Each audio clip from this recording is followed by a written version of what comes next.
يا سلام يا جماعة على الحلبسة اللي بناكلها من على الكورنيش. يا سلام على جمالها وشكلها يفتح النفس. الله على الجمال، والليمونة معاها، ويا ريت لو معاها شطة لو انتوا بتحبوا الشطة. السلام عليكم ورحمة الله وبركاته. ازيكم يا بنات، عاملين ايه؟ يا رب تكونوا بخير، وحشتوني كتير كتير كتير. هنعمل النهاردة حمص الشام. طبعا الجو برد جدا، فقلنا نعمله بأسهل طريقة وبالخلطة السرية. عندنا طماطم مقطعة، دي طماطماية مقطعة بس كبيرة شوية، ودي بصلاية برضو بس كبيرة شوية، ودي فصين توم، كام فص توم يعني مش كتير، ما تكتريش. وادي التوابل بتاعتي، ادي الشطة والكمون والبابريكا والكركم طبعا، وحبة سكر صغيرين يعني نص معلقة سكر، ومرقة الدجاج، ودي الخلطة السرية بتاعتي. وطبعا عصرنا ليمونة كاملة كبيرة او ليمونتين صغيرين. وادي حمص الشام الزعيم بتاعنا، عملت نص كيلو طبعا، نقعتهم لمدة 6 ساعات، وكل ما تنقعيها اكتر يديك النتيجة احلى، يعني بيبقى طري كده ويبقى حلو بيستوي بسرعة. يلا بينا نشوف الطريقة. جبت حلة على النار وحطيت فيها كوبايتين مية، واستنيت لما المية ابتدت ان هي تغلي. بحط معاكم حمص الشام. عايزة اقول لكم ان الاكلة ديت كنا بنطلع ناكلها على الكورنيش على النيل.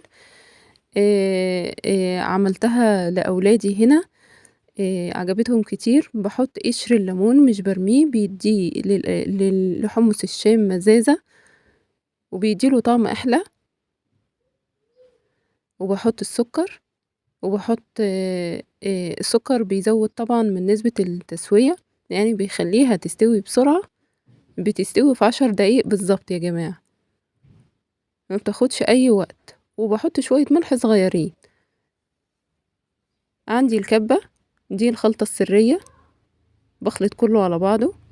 البصل ادي المتقطع. البصل بحطه كده في الكبة، وفوقيه الطماطم،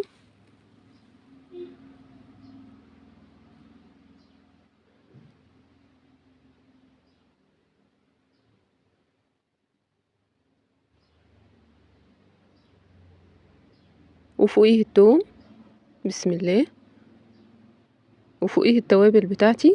وهفك مرقة الدجاج واحطها معاهم. ولو عندك هريسة شطة، لو عندك قرن شطة انتي عاوزة تحطيه، عايزة تحرقيها اكتر.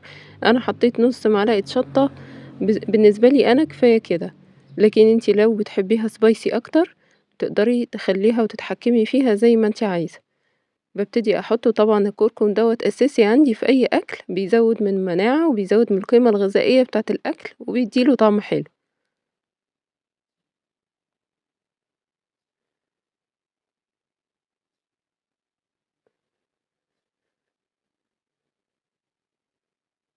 ادي مرقة الدجاج، مرقة خضار. انا ما بستخدمش مرقة دجاج ولا لحمة، بستخدم مرقة خضار لانه خضار. وادي الليمون، هبتدي اطحنها.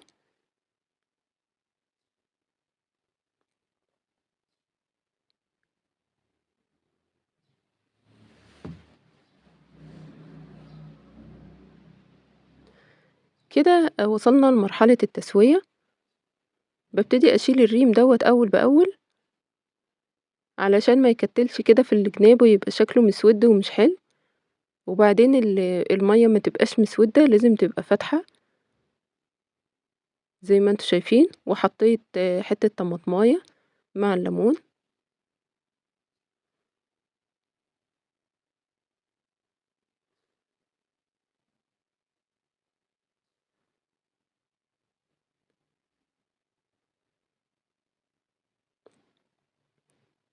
الجو بيبقى برد جدا، وبنبقى عايزين اي حاجة تدفي. فعلا هو مشبع وبيدفي جدا وبيدي طاقة.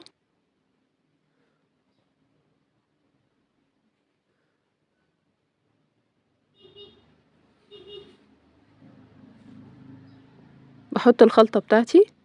عايزة اقول لكم ريحتها كانت حلوة قوي، يا ريت تجربوها بالطريقة دي، هتعجبكم كتير. وكنت حاطة فص توم مع الطماطماية مع قشر الليمون. وطبعا انا نسيت اشيل قشر الليمون كالعادة، هشيله دلوقتي.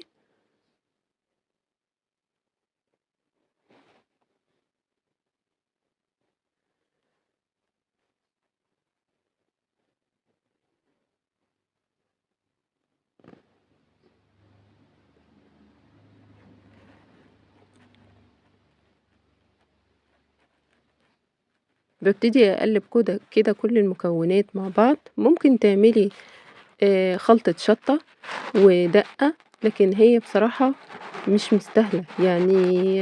بتبقى حلوة قوي قوي وهي كده، مع نص ليمونة. عايزة تحطي حبة شطة زيادة على الكوباية بتاعتك، بتبقى جميلة قوي. بقلبها كده وبسيبها تديها غلوتين كمان. بالظبط اخدت معايا من 10 دقايق لربع ساعة، لاني كنت نقعاها فوق ال6 ساعات. زي ما قلت لكم يا جماعة. بصوا شكلها عامل ازاي، جميلة جدا وريحتها حلوة قوي قوي قوي. اتمنى الفيديو يكون عجبكم. ما تنسونيش في لايك وشير وسبسكرايب علشان يوصل لكم كل جديد. وبحبكم في الله وبتوحشوني جدا جدا جدا. واتمنى الفيديو يكون عجبكم. والسلام عليكم ورحمة الله وبركاته.